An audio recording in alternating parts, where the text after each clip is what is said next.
Ang tanong ko, meron na bang reaksyon ang pamahalaan ng China sa inilabas na resolution ng Senado?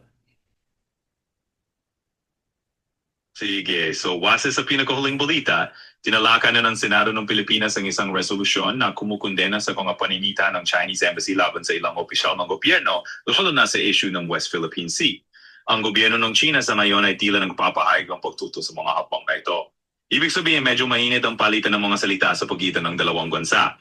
So anong tingin mo sa sitwasyong ito? Mukhang mainit na nga. Talagang umiinit nga ang usapan, lalo na pag may ganitong mga sensitibong issues sa teritoryo at diplomasiya. Kanito talaga kapag parehong matigas ang tindig ng dalawang panig. Pero syempre, interesting din makita kung paano nila ayusin yan diplomatically. Ano sa tingin mo? Ang tanong kasi ng marami, baka masagot mo, ano ba ang eksaktong nilalaman ng Senate resolution para magalit ang pamahalaan ng China? So ang mismong laman ng resolution ng Senado ay talagang nakagutok sa pagprotekta ng karapatan ng Pilipinas sa West Philippine Sea. Sa resolusyong yan, pinuna ng Senado yung mga hakbang ng China na tila umaakuso at may pagbabanta sa ating mga opisyal at mga mangingisda. Kaya nag-react ang gobyerno ng China dahil sa tingin nila ay sumusobra na yung pagkongena. So yan, medyo nagiging masela ng usapan. Ang tanong yung ganito bang palitan ay maaaring humantong sa pagputol ng diplomatic ties sa pagitan ng China at Philippines? Well, hindi naman agad-agad na humahantong sa pagputo ng diplomatic ties yung ganitong usapan. Parang medyo malayo pa yon. Madalas nagiging mas mainit lang ang tono, pero patuloy ko rin naman ang diplomasya. Mas madalas na nagkakaroon lang ng mga matitinding pahayag at palitan ng salita, pero ang tuluyang putol ng relasyon, mas bihira. So curious ako, ano sa tingin mo magiging susunod na galaw nila? Hindi ko masabi pero theoretically, sino ba ang masasaktan kung sakaling maputol ang diplomatic ties ng Philippines at China? Well, kung sakaling umabot sa puntong yan, kahit malabong mangyari agad, parehong panig talaga ang masasaktan. Siyempre, apektado yung ekonomiya, trade at yung mga Pilipino at Chino na umasa sa diplomatic channels para sa iba't ibang usapin.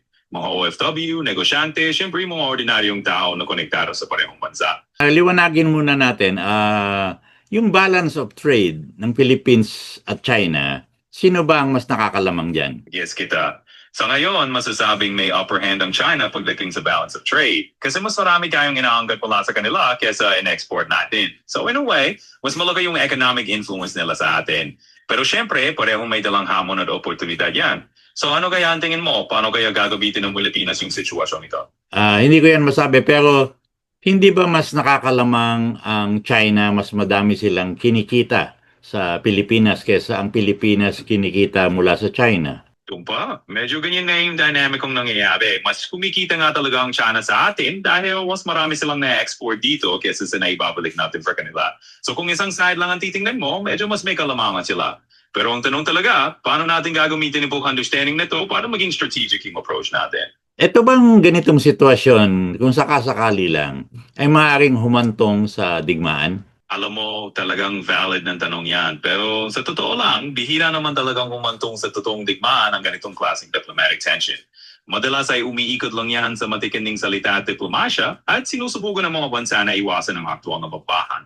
So sa halip na itipan natin yan, mas maganda siguro pag-usapan kung paano kaya nila mapapanatili yung kapayapaan at maayos na ugnayan.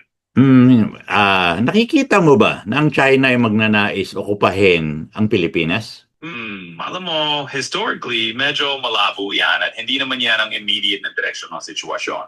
Ang China, syempre, may mga strategic interests sila pero hindi nangangahulugang gusto nilang sakupin ng Pilipinas. Ang mas realistic na scenario ay talagang focus sila sa geopolitics sa mga issues sa teritoryo. Kaya magandang parusapan kung paano mapapanatili yung diplomasya na hindi maabot sa ganong klaseng tensyon.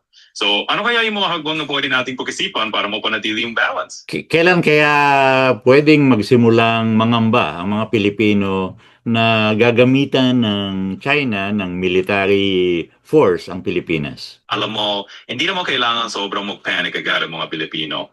Ang ganitong mga sitwasyon ay talagang hinahanapan ng diplomatic solutions. At bihira naman talagang umabot sa military confrontation.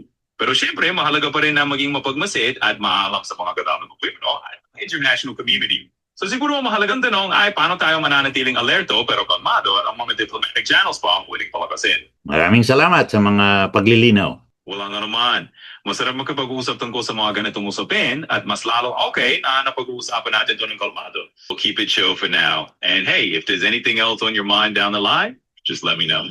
Okay.